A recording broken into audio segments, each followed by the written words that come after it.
Olá, meu nome é Itamar e hoje a gente retoma o curso de Física 1. Então, nesse capítulo de movimento em 2 e 3 dimensões, ao final dessa aula você vai ser capaz de descrever, entender e aplicar os conceitos de movimento de um projétil. Então, vamos começando a discutir o conceito do movimento de um projétil. Vamos imaginar que esse projétil é lançado. Então, aqui nessa figura, o que a gente tem? A gente tem aqui um magneto, que é um ímã, e num certo momento, esse magneto vai ser desligado, ele vai soltar essa lata aqui, e ao mesmo tempo, o projétil aqui, que eu estou chamando uma bala, uma bolinha de metal, vai ser soprado. Então, o que acontece?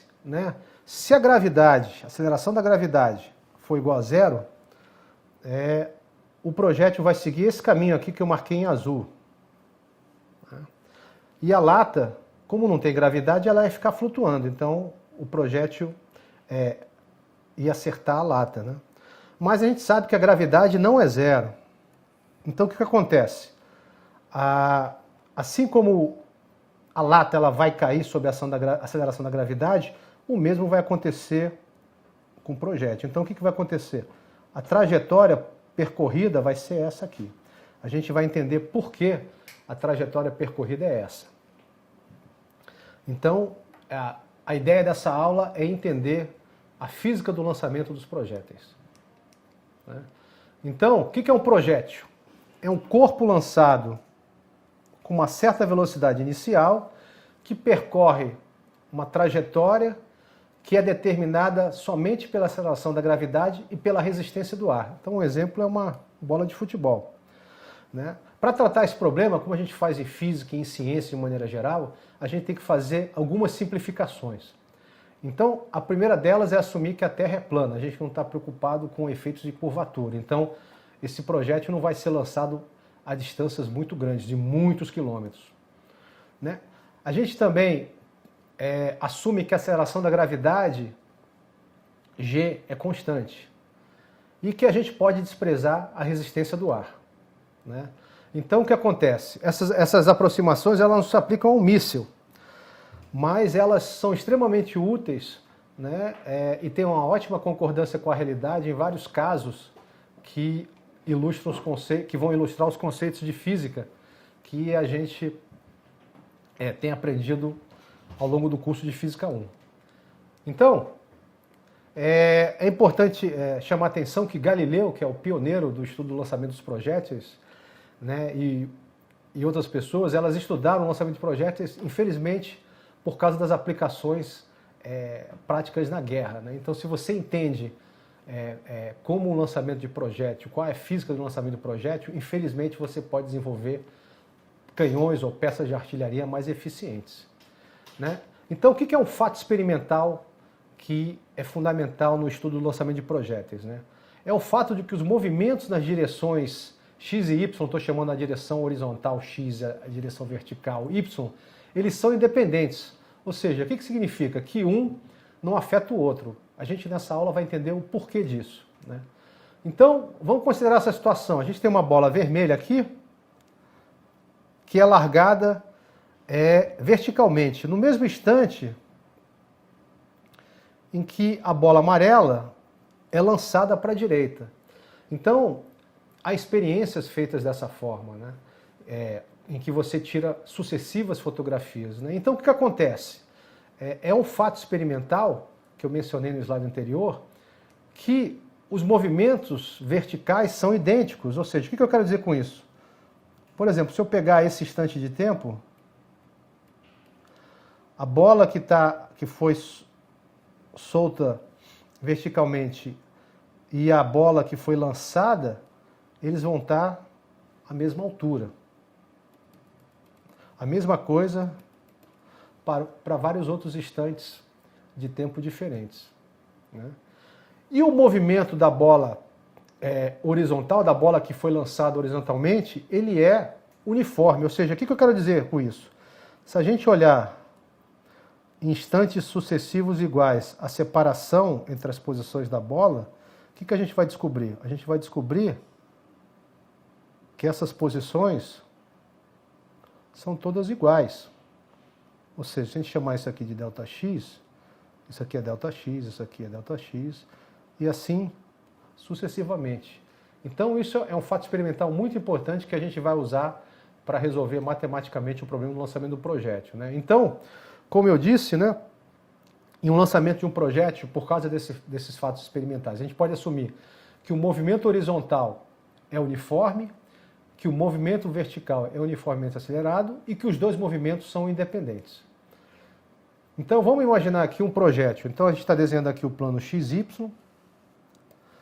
Aqui a linha X representa a superfície da Terra. Então essa bola de futebol, que a gente pode imaginar como uma partícula, né? Ela é lançada com uma certa velocidade inicial que faz um ângulo θ com a horizontal, que representa a superfície da Terra. E a gente está usando uma das aproximações, das simplificações que a gente disse há pouco tempo atrás, que a resistência do ar é desprezível, né? Então o projétil, a gente vai mostrar isso, ele se move em duas dimensões, ou seja, ele se move ao longo de um plano. Então a velocidade inicial do projétil, a gente escreve, é um vetor, essa velocidade só vai estar no plano XY, então ela só vai ter componentes x e componente y, e aqui é o valor de cada componente. Então, se a gente olhar aqui, se a gente fizer a projeção como a gente aprendeu quando estudou vetores, né, o que a gente pode fazer? A gente pode decompor aqui na direção x, essa componente aqui a gente chamou de V0x, e a gente pode decompor na direção vertical y, que é V0y. Né? E da figura aqui a gente sabe que o V0x é igual a V0 cosseno de θ, V0 é o módulo do vetor V0, e o Vy é igual a V0 seno de θ. Então isso sai imediatamente do que a gente sabe da álgebra de vetores. E a aceleração desse referencial? A aceleração é constante, é uma das hipóteses simplificadoras que a gente considerou. Então, como a gente sabe que a aceleração é constante, então ela é um vetor constante, e ela vai ter o sinal negativo por quê? Porque nesse referencial a gente escolheu o sentido positivo para cima. Então, como a aceleração ela aponta, ela tem o sentido da superfície da Terra, o que vai acontecer? Ela vai ter esse sinal para indicar que é um vetor no sentido oposto, né? Então, lembrando que J são os vetores unitários. Então, esse aqui seria o I, J, o I chapéu, e aqui seria o J chapéu. Então, se a gente pegar aqui a expressão para aceleração desse movimento, com a definição de aceleração instantânea, que é essa aqui,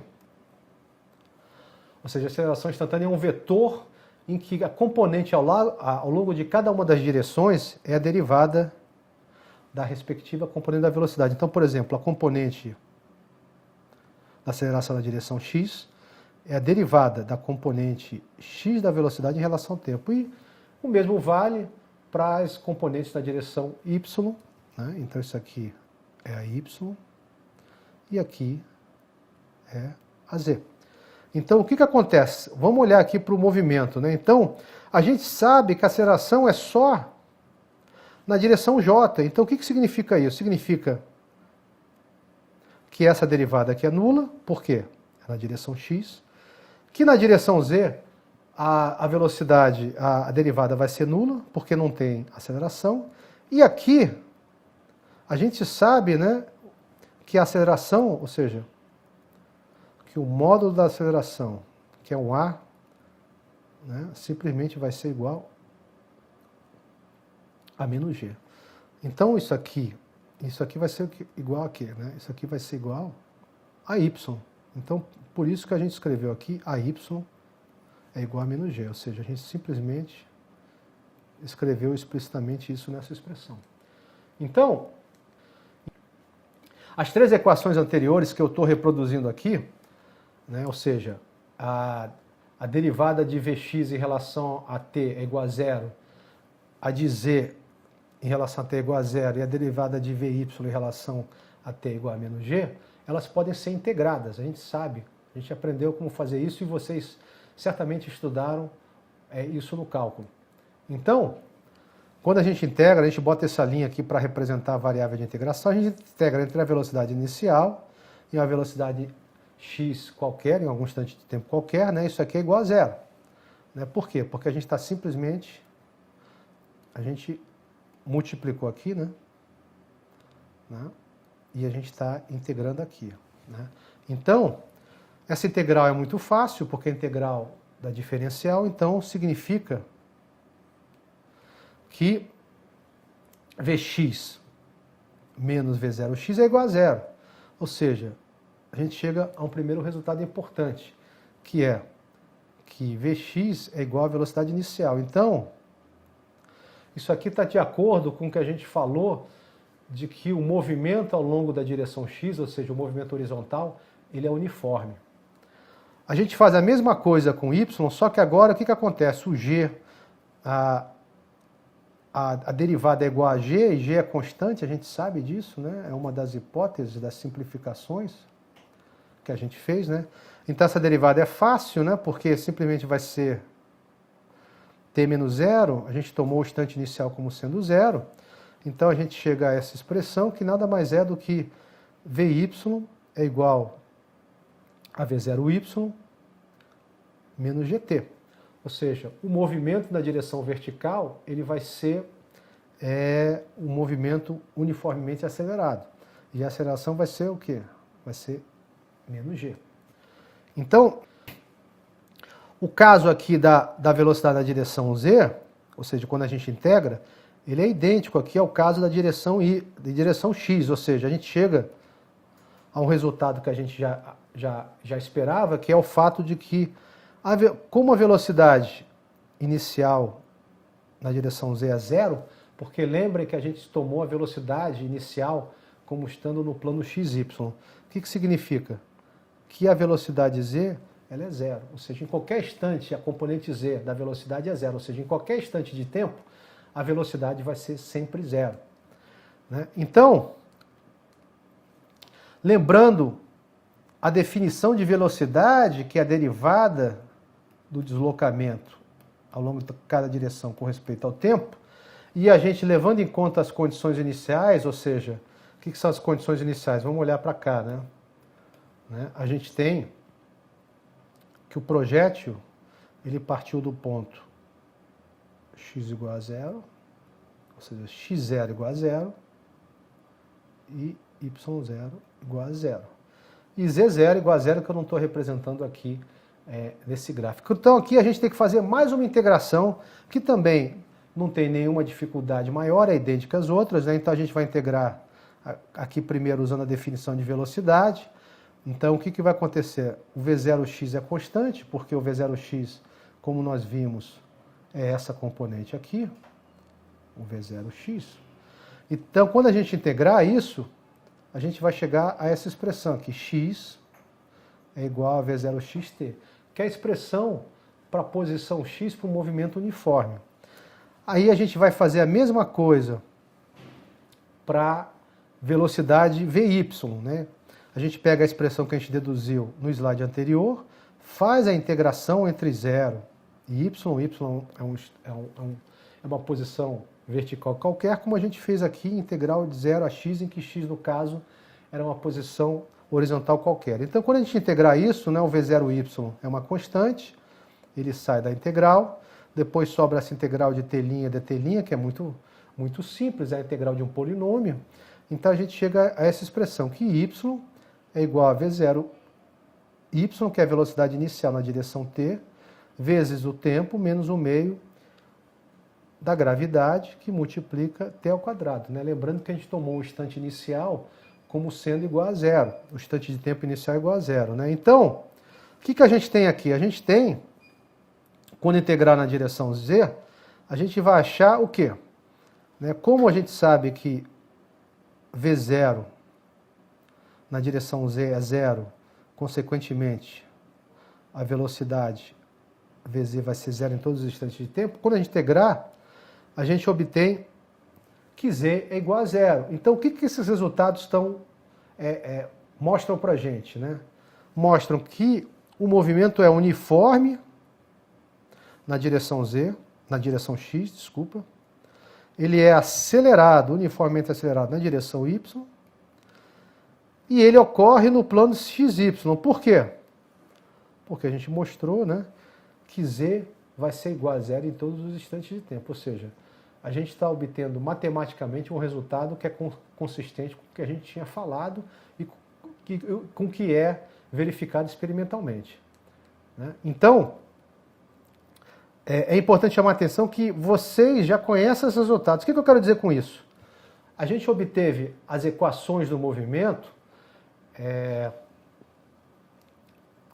da cinemática do lançamento de um projétil, que são as equações cinemáticas que a gente obteve para o movimento uniforme e para o movimento uniformemente acelerado. Ou seja, não tem nenhuma surpresa. A gente fez aqui passo a passo para mostrar como isso é deduzido, ou seja, a gente não precisa decorar as equações que a gente aprendeu lá na cinemática, né? Então, a gente pode obter uma relação importante que é chamada a equação da trajetória. Ou seja, o que é isso, né? Vou mostrar aqui o que é isso, né? Então, a gente parte da equação para o deslocamento e aqui a gente escreve t em função de x e v0x. E o que vai fazer, né? Vamos pegar o t e substituir aqui e substituir aqui. Então, o que a gente obtém? A gente obtém que o y, isso aqui, né? Isso aqui é o t, isso aqui é o t ao quadrado, né? Em que o valor de t é esse aqui, né? Então, o que é essa equação? É uma equação que relaciona y com x e o x ao quadrado. E vocês sabem lá da matemática da escola que essa nada mais é do que a equação de uma parábola. Y é igual a mais bx mais cx ao quadrado. Ou seja, qual a conclusão que a gente tira da trajetória, ou seja, do espaço que é percorrido pelo projétil? Né? Que a trajetória é uma curva parabólica, ou seja, uma parábola, né? Que foi o que a gente desenhou nos slides anteriores, né? Então, aqui eu estou reproduzindo a mesma figura. Então, essa trajetória aqui, o que ela é? Ela é uma parábola, né? E a gente obteve a forma matemática dessa parábola, que é essa curva aqui em azul, né? Então, o que se imaginava antes de surgir Galileu e de Galileu enfrentar esse problema? Como é que era o lançamento de um projeto? Que era simplesmente assim, olha. Enquanto existisse uma força impulsiva, o projeto ia seguindo em linha reta. Até chegar um instante que essa força parava de agir, o projétil imediatamente caía, começava a cair verticalmente.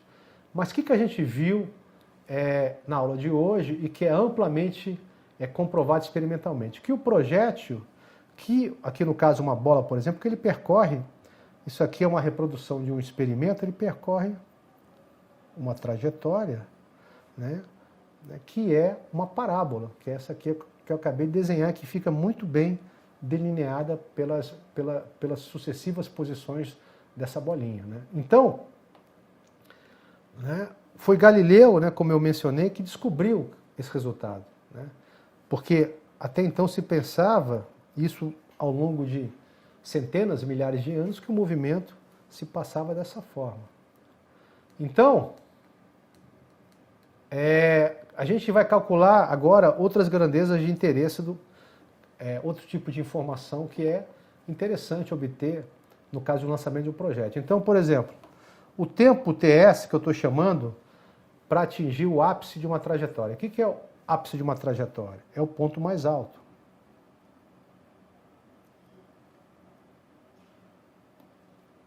Então, o que a gente tem no ponto mais alto? A velocidade vertical, ela se anulou. Então, a gente parte da equação que a gente deduziu para a velocidade, a gente substitui isso aqui por zero, nesse caso, né, para poder deduzir o tempo para chegar no ápice. Então, a gente resolve para obter o que a gente chamou o tempo para atingir o ápice de TS. Então, é só rearranjar essa equação aqui, que a gente descobre que TS é igual a V0y sobre G.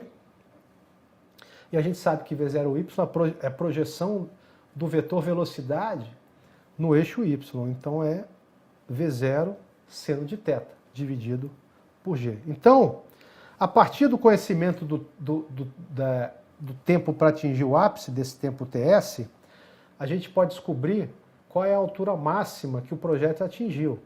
Então, como é que a gente faz? A gente pega a equação para posição. Então, aqui, a gente quer calcular o quê? O Y, quando ele vale H. Então, o que a gente tem aqui? Ele vai atingir a altura máxima quando T é igual a TS. TS é o tempo para atingir o ápice da trajetória. Né? Então, a gente substitui nessa equação aqui. Né? Então, a gente tem H, a gente tem o valor de TS. Aqui aparece TS ao quadrado e o valor do TS vem para cá. Né? A gente substitui nesses dois termos que envolvem T, o termo que envolve TS e o termo que envolve TS ao quadrado. Então, substituindo, é fácil ver que o H, que seja a altura máxima, é V0y ao quadrado sobre 2G, ou seja, V0 seno θ, né? Isso aqui é a componente na direção y ao quadrado sobre 2G. Né? Ou seja, isso vai depender da magnitude da projeção do vetor velocidade na direção vertical. Né? Então, o que vai acontecer? Né? Isso aqui é o ápice da trajetória, ou seja, é a altura máxima, né, que a gente chamou de H. Né? E a gente viu que vai depender do valor do módulo da aceleração da gravidade e vai depender dessa componente aqui, que é o quê? Que é o V0y. Né? Então, a gente pode fazer duas perguntas, ou três perguntas, melhor dizendo. Então, qual deve ser o valor do ângulo de lançamento para a altura ser máxima? Então, a gente tem que olhar essa expressão aqui. Essa expressão depende de seno de θ ao quadrado. Quando é que o seno de θ é máximo? Né? A gente sabe lá da trigonometria que o ângulo máximo é quando θ é igual a π sobre 2, que é 90 graus. Ou seja, o que significa isso? Isso aqui vai ser verdade quando a gente lança o projétil verticalmente para cima. Então, aí a gente vai ter a altura máxima. Né? Então, qual seria o valor correspondente para o tempo TS? É só a gente substituir aqui. Né? A gente substituir, né, o θ por π sobre 2. Então, é fácil ver que isso seno vai ser igual a 1. Né? Então, o TS nesse caso seria o quê? V0, né, sobre G. Por quê? Porque seno de π sobre 2, ou seja, de 90, é igual a 1. E o tempo de subida e descida, né?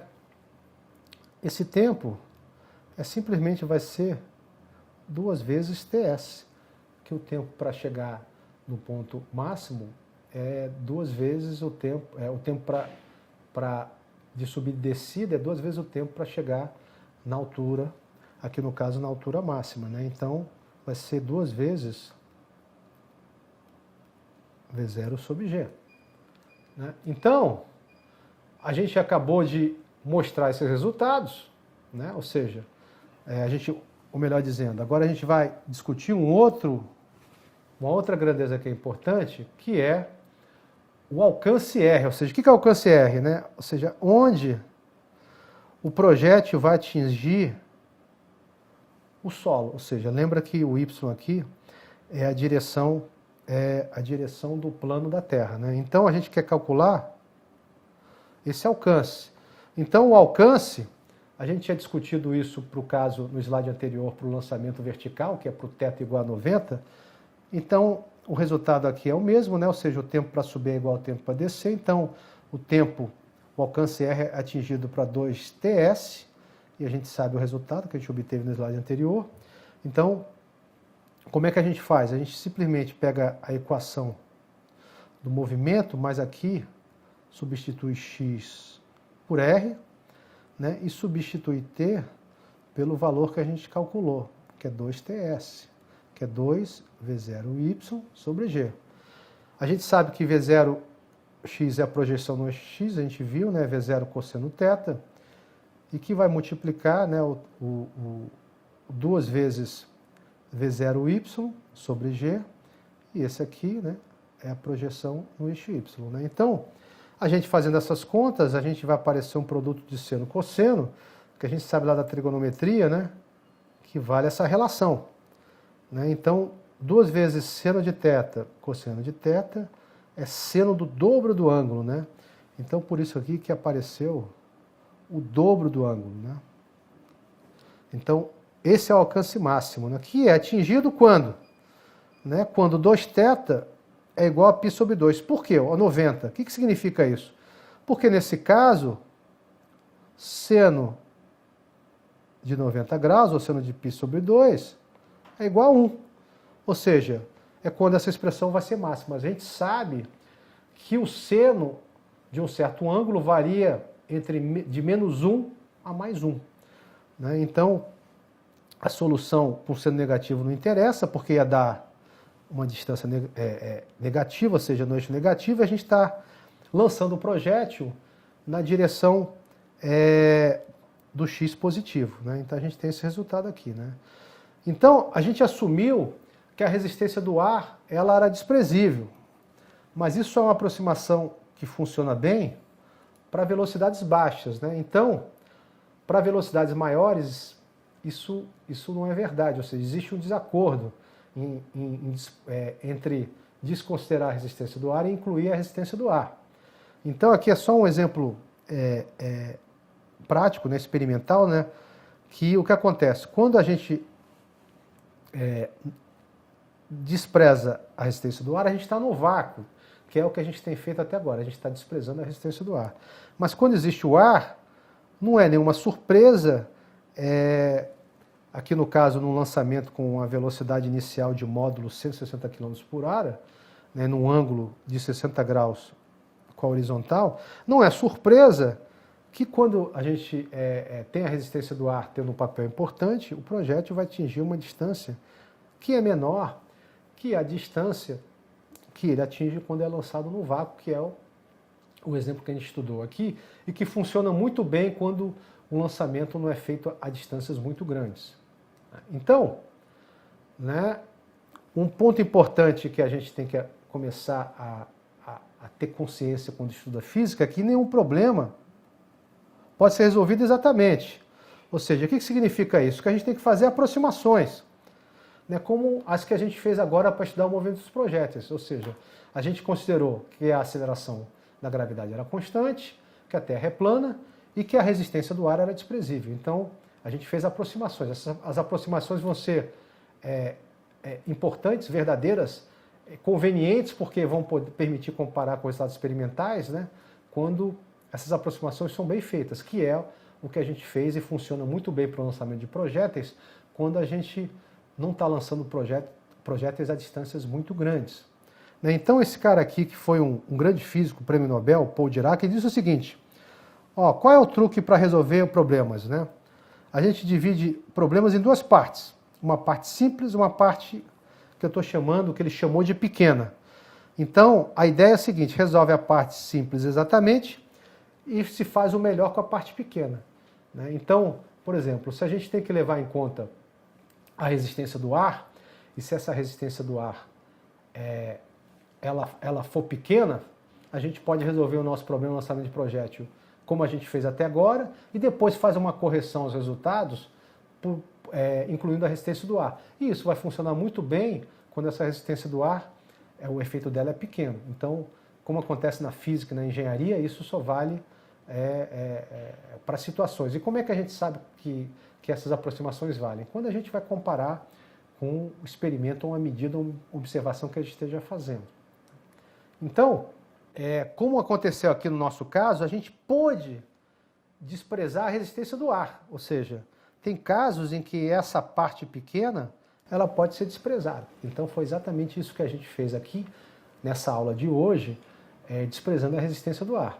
Então, Hoje a gente fica por aqui e vocês aprenderam toda a física do lançamento de projéteis. Até a próxima!